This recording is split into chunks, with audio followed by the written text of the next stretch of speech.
How's it going, everybody? Another roster video coming at you on the YouTubes today. Obviously live on stream, twitch.tv/Lawler. Come hang out with us. We expand upon these conversations. We do a little bit more theory crafting about stuff and potentially a future video if you guys would like. Let me know in the comments down below.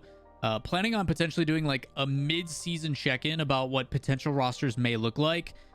As of this moment, all rumors are pointing that not a single team in North America stays together. If you want to know what the heck I'm talking about, we'll address it at the end of the video. Either way, with that said, let's jump over and talk first with the APAC region. It's Gaming Gladiators announcing their new roster officially. Gaming Gladiators are taking over the Elevate boys because they got beat by them in the standings last year. Obviously, if you guys don't remember, Elevate, the import team with Virtuoso, Realize, and Kami came in and were the #1 team.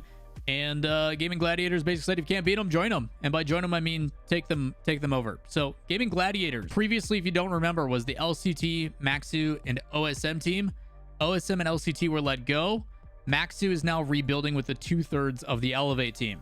So we've now got Maxu, Virtuoso, Realize, and Marky Dudas still as coach. That is the team moving forward. Potential to continue to top APAC, but is it going to be enough to compete at the world stage? We did see Elevate finally take some wins with Kami.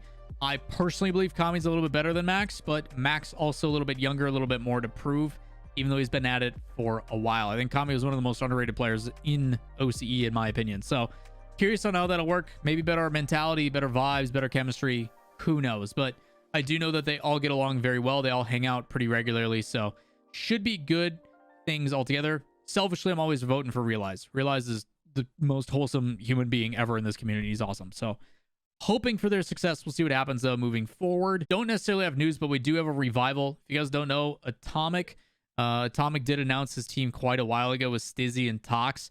They do have a new name. It's basically an old name. It's going to be Magnifico. So they are going by Magnifico. Just an easy update for you guys.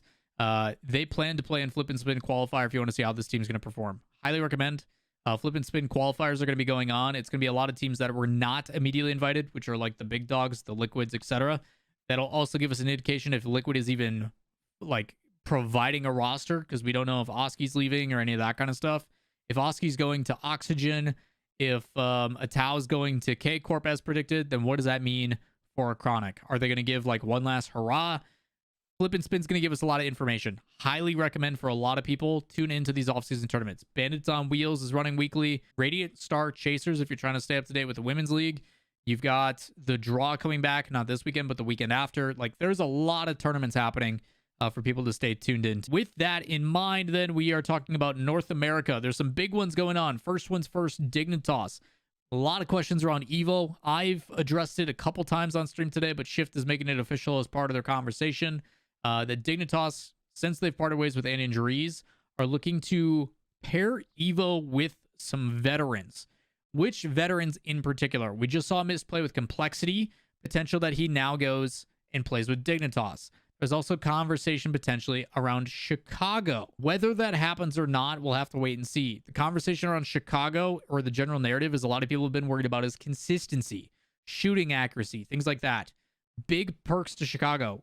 Leadership is fantastic. His communication is very, very good. Extremely vocal in comms from the stuff that I've read. Negative PR around Mist. A lot of people have been talking about Mist. His stock's starting to go down because of lack of hours, inconsistency, all the issues with FaZe. But the things we've seen in the past, new environment, new teammates, can always revive.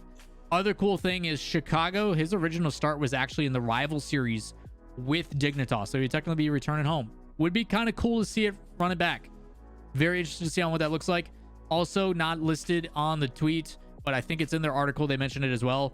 I know Justin is also heavily sought after. I can tell you guys all right now, Justin is basically the key piece in North America.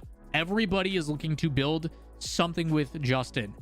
From what it looks like, based upon the things that I've been told from my sources, Justin looks like he's probably going to stick with Garrett. I think he's leaning into that the most, and they're trying to figure out who that third is going to be. Is it going to be Aris? Is it going to be somebody else? We will have to wait and see. A lot of people trying to identify what that result is going to go to. Even more so with this final piece of news, Spacestation Gaming potentially getting rid of Arsenal. I can tell you this isn't really a shock outside of the fact that they're fairly newly formed. They only played one split in World Championships together. Spacestation was trying to drop Arsenal a while ago. The difficulty is that Arsenal as an individual has a lot of value to an organization because of his YouTube channel, because of his streams, because of the brandability that he has. Organizations have a really hard time of getting rid of Arsenal because even if the results aren't there, which they have been, then he as an individual is extremely valuable for content reasons and everything else. To me, that is very purposeful as an organization. They are potentially moving ways with him, and if so, I think Arsenal, a lot of people are going to see him as a maybe like an offensive demo heavy player. To me, he is very similar to Nolly. Jack of all trades, very unselfish, does a lot of things to build with the team.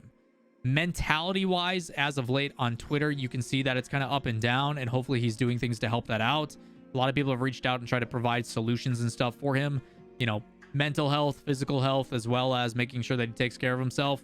And he's very vocal about it, which I think is fantastic. But if Space Station gets rid of Arsenal and they got LJ and Hoxer, also an extremely sought after position, which if that happens, that goes kind of back to the original document that I'm thinking about making a video on for you guys later. Is I have like an early iteration theory crafted thing. And if you get rid of this position with Arsenal, that means that all of these free agents, some of the question marks on the sheet are now going to go back after that position, which means we're going to see yet another shuffle. So if you guys want to see me break down this and talk more specifics of like, if things were to lock in right now, kind of what they would be, and then we'll revisit it at the end of the season or the off season, let me know. I've got another one for EU as well, so we can tackle these at another time. But primarily, if this ends up being true and Arsenal takes a dip, that just opens up another domino effect. Everybody else is going to be looking at what was previously not an option for tryouts, now is. Does Arsenal now make the fight for the Shopify Rebellion spot harder? There is a lot of things that this actually does, and it applies to all these different teams. Because if you go back and you look at the overall rankings for NA, Genji with First Killer, FaZe Clan could rebuild around Mist or completely done. Complexity got rid of AJG, who's going in there. We saw Mist tryout, we saw Tazai tryout, potentially going after Dorito. G2, is it going to actually commit to Daniel in Beast Mode? Or will that contract not go through? Two positions that could go there. Space Station we thought was maybe going to stick. Now, you just keep seeing that. And as one of these spots fill in, I can tell you right now, Justin is kind of the key piece. Everybody's going after Justin. And then outside of that, who the heck knows? It is going to be brutal. But the one thing is, if this is true, not a single team in North America is staying the same. Not one. Which is, I think, a good thing, considering NA has been getting pooped on for the last two events. So, again, a lot of crazy things going on in North America, and Europe still has a lot more to come until things get solidified. So, if you guys want to stay up to date on all this stuff, two things you can do. Come over to the Twitch channel, come talk to us about it. We're live pretty much every day around like 1 to 2 Central for at least 3-4 hours. Or check out the roster document, !RLCS rosters in the chat of someone. I'm going to beat you guys all to it. Rosters, boom. It'll pop up a bit.ly link. Click on that. It'll pull up the document. I try to update it daily. So if you guys want to, again, as a reiteration, see me kind of go through the theory craft of where we're at if things were to lock in right now, let me know. But other than that, we'll see you in the next video. Peace.